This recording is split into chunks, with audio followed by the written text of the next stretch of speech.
I'm Jill. I'm Victor. And we are building a board game. Build a Board Game is a series documenting the creation of a board game from start to finish. Today, we'll be covering the conception and planning phase, but before we dive into that, you're going to need some context. It all began in March 2020 when my husband Victor's office job went on pause due to the global pandemic. The two of us have always been board game enthusiasts, so when Victor told me he had ideas of his own, it was really no surprise. And with all this newfound free time, he started consolidating those ideas into a solid concept. Over the next few months, he experimented with game mechanics, characters, and different layouts for the board. A rudimentary prototype was ready by late 2020, but with lockdown back in full swing, Victor could only playtest by himself for many months. In March 2021, the restrictions were lifted, so we began to playtest with friends and family. Getting outside feedback was super useful, and many aspects of the game changed along the way. During all of this time, I continued working my day job as an elementary school teacher. Coming home from work, I recommitted myself to practicing digital art on a daily basis. I hadn't really drawn since my university days, but seeing my husband dive into a project gave me the motivation to go back to my old passion. As my rusty skills became more and more polished, Victor broached the subject of me taking on the role as lead artist for the game. I was very hesitant at first, as I wasn't sure if my skills were up to par. We also needed to establish if I was working on his board game or if we would be collaborating on our board game. We agreed that while the game started out as his own idea, moving forward, both the game and the artwork would be joint ventures. 2021 turned into 2022, and we continued to refine the game through more playtesting. We also started researching board game manufacturers and the process of launching a Kickstarter. Getting the game made and out to the general public was becoming less of a far-fetched dream and more of an achievable goal. On my end of things as the lead artist, I was able to get a bit of the artwork done during the weekends and over the summer, but I found it really difficult to get into a creative groove while also juggling my teaching job. However, a few months back in October 2022, we got some life-changing news. I found out that I was pregnant with our first child.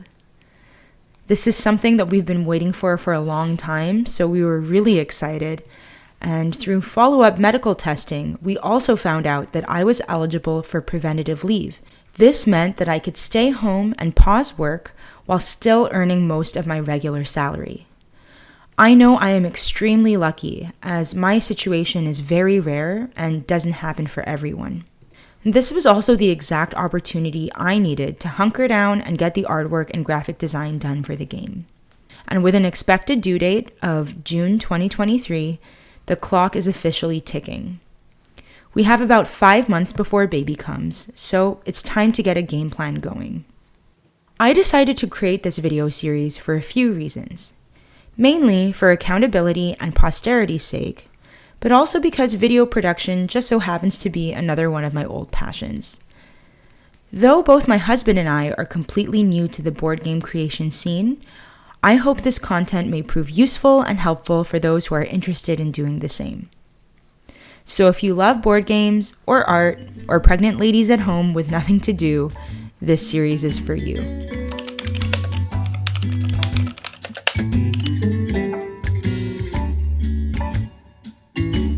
Planning can be a daunting step, especially for a project such as this. It's hard to determine where to begin and where to go from there. Thankfully, my best friend of nearly 20 years is a project manager, and she was able to give us some tips on how to plan on a macro scale without getting overwhelmed.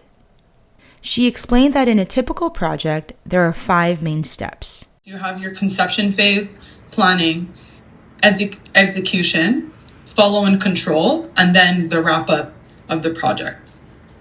At the stage where you're at, I think the two most important is the conception and the planning phase. So essentially in the conception phase, you are identifying what is the need that you're going to meet with your project. So I think that would be important for you guys to identify. It doesn't have to be complex. It allows you afterwards to make sure that everything you're doing makes sense for why you're doing that project.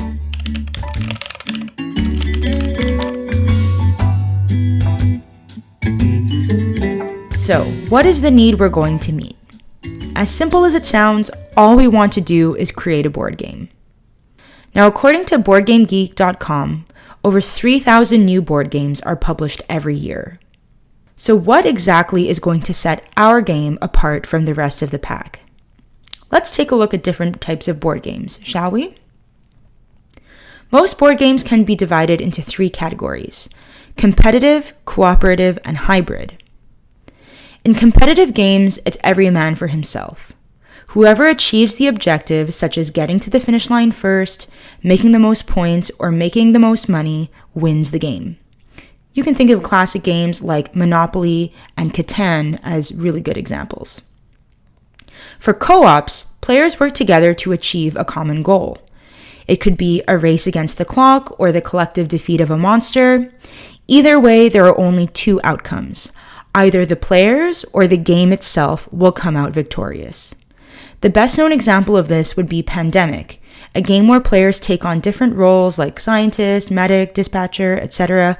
to stop the spread of an infectious disease. And then you have hybrid games, where the line between competition and cooperation gets sort of blurry. In social deduction games like Werewolf or Mafia, nobody really knows who is on their side until the very end of the game. So teamwork is included, but at the same time, you're sort of suspicious of everyone.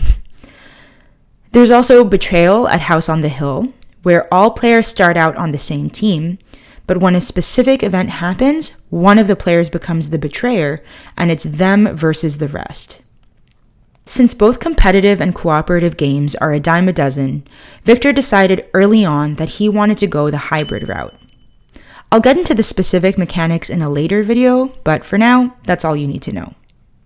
The other thing you do in your conception phase is you identify your stakeholders. For example, one stakeholder is going to be your supplier. Another stakeholder, if you guys decide to use Kickstarter or another platform, will be like where you decide to host the thing. Another stakeholder will be people who will buy the game. So who's your target audience and all of this? When looking at the target audience, the first thing to consider is the complexity level. We want the game to be accessible to a wide range of people, which includes casual gamers. This means that the rules need to stay relatively simple. We also expect gameplay to be on the shorter end, around 45 minutes to an hour.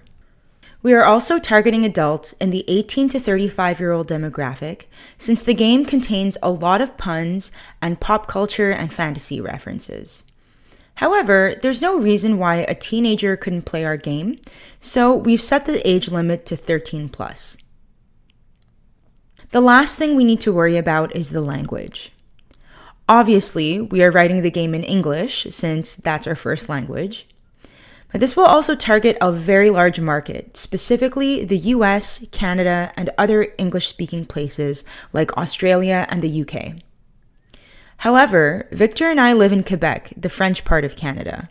So we know that eventually we would like to release a French version of the game in order to cater to our local market at home.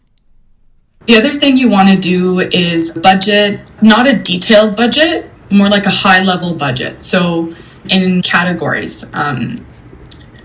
What you can use to build those categories, I think you'll really like this tool, Jill. It's called WBS. Essentially what you're doing is you have the project and then you cut it up into like blocks, and then you cut up those blocks into smaller blocks. And from that, you can do your budgeting, you can do your planning, you can do everything. I took my friend's words to heart and started making a work breakdown structure right away. On the left, we have Mages and Meat Shields, which is the working title of the game. I broke it down further into 5 categories: design, business creation, manufacturing, marketing, and distribution. Design is all the basic elements of the game, starting with gameplay. Gameplay is the foundation of this entire project because without gameplay, we have nothing. Like I mentioned earlier, beta testing is already in full swing, so at the very least, we know we have a functional game. As for the rulebook, we have a preliminary draft completed. We want to do a little bit more testing before we finalize this, but it's getting closer and closer to being done. Next is illustration, which includes both the character and item cards.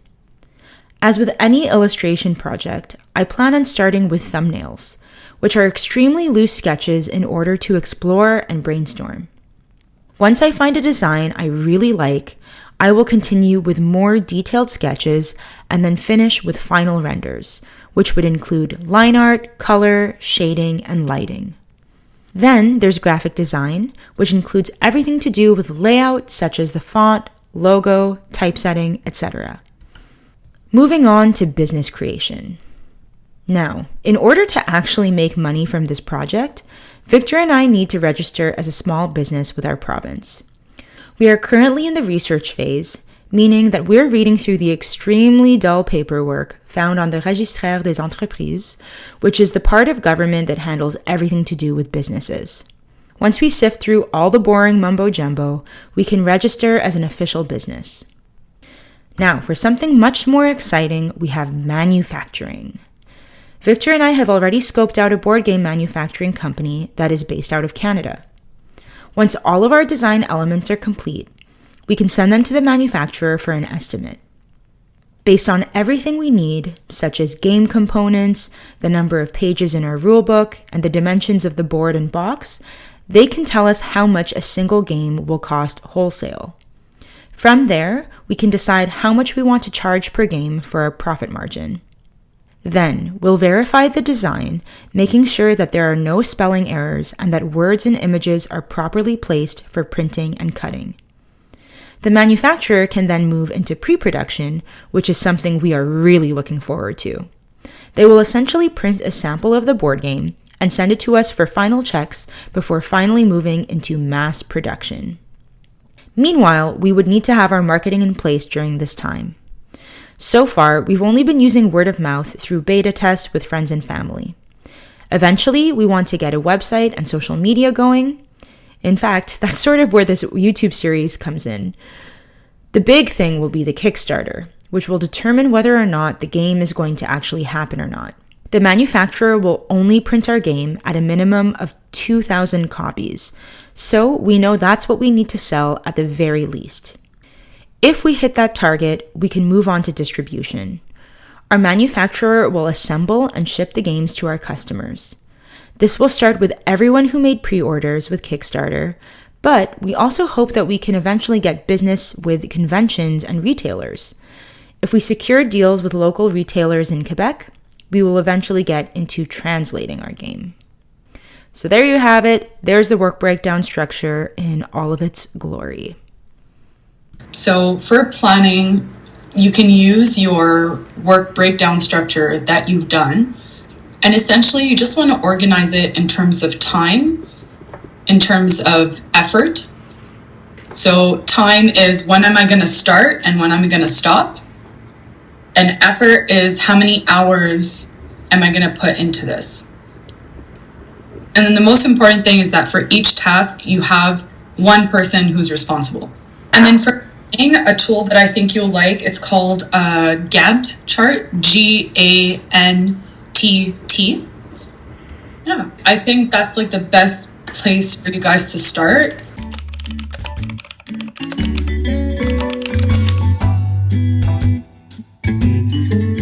Okay, so here is the Gantt chart that my friend was talking about. The template I got from a website called Team Gantt.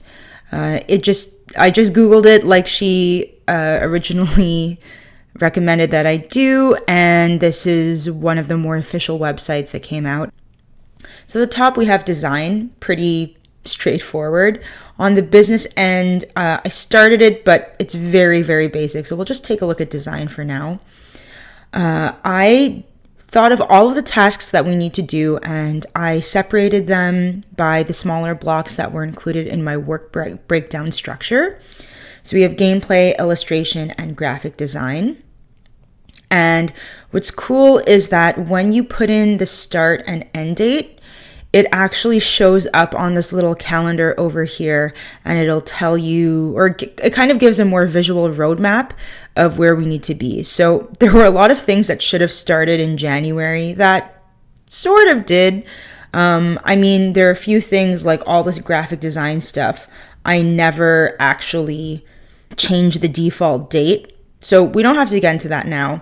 The most important thing is that as per my friend's advice, I really tried to break everything down into very specific tasks. So for the gameplay, we have certain things to finalize. We need to complete the rulebook draft. I'm in charge of editing. I mean, I'm an English teacher normally, so that's something I'm very much able to do. And then, of course, we need to send it to our beta testers. Ideally, we want to send them to people who have already played the game, just to confirm that, all the rules that they know make sense. But we also are going to send it to some people who've never played the game before to kind of gauge how easy it is to read, how accessible it is, and all that good stuff. Illustration is going to be the big one. I've separated things here where it says CH. That really means characters, whereas C is just the cards, so the item cards. I wanted to separate them because character design and object design are very, very different. Personally, I'm much more comfortable with character design. The items are kind of making me feel a little bit nervous, but I'll worry about that when I worry about it. Okay, so let's get into the start dates and end dates. These aren't super important, especially since, I'm my own boss in this situation. But it does give me an idea of when I need to get things done. So, for example, the final rendering, I don't foresee myself getting there up until April, May. There's a lot of work that needs to get done first, which is why I set it for a couple of months from now. I also gave myself an earlier date of mid-May, even though I'm due at the end of June, and that's when I want to get most of the work done. I figured give myself a full month's worth of grace, and that if I need to push things a little bit further back, then it's no big deal. Okay, also in this column, it shows who is responsible for what. As the lead artist, you can see that the majority of tasks belong to me. This is something that I already knew was going to be the case from the beginning, so that's fine. And then on the final comment column, this is not quite accurate. It's not % complete. It's just, indicating how complete a task is or not. So let me change that. And I have a few options in these drop downs. I could choose pending, in progress, or completed. So as you can see, there are a few things that are already in progress. Nothing is complete yet, but that's okay. If you see that you're not going to meet a deadline, big whoop, until you get to your supplier and you have contractual things happening, give yourself that grace to shuffle things around. And if one thing gets done before the other, it's not a big deal, but it would be important just to identify what you absolutely need to get done before moving on to step 2. So there you go. That's the Gantt chart. It looks way more complicated than I think it needs to be. And like I said, I've already simplified it a lot. But as my friend said, this is really just a roadmap of where I need to go. It'll help me with my daily and weekly planning as I sort of just knock all of these tasks off of my to-do list. That's where we'll be ending today's video. Even though there was a lot of conceptual, right-brain thinking going on, something of which I don't do very often, by the way, I think it was important for me to take a few steps back and look at the bigger picture before diving into the nitty-gritty. A work breakdown structure and Gantt charts might be a little extra in daily life, but perhaps they could prove useful to you whenever you need tools to organize a big project. Thank you so much for your professional consultation. Send us the bill in the mail, or we can do it in a number of board games that we can do. I was gonna say, all I want is a copy of your game. Next time, we'll be looking into gameplay and how to structure a rulebook. See you then.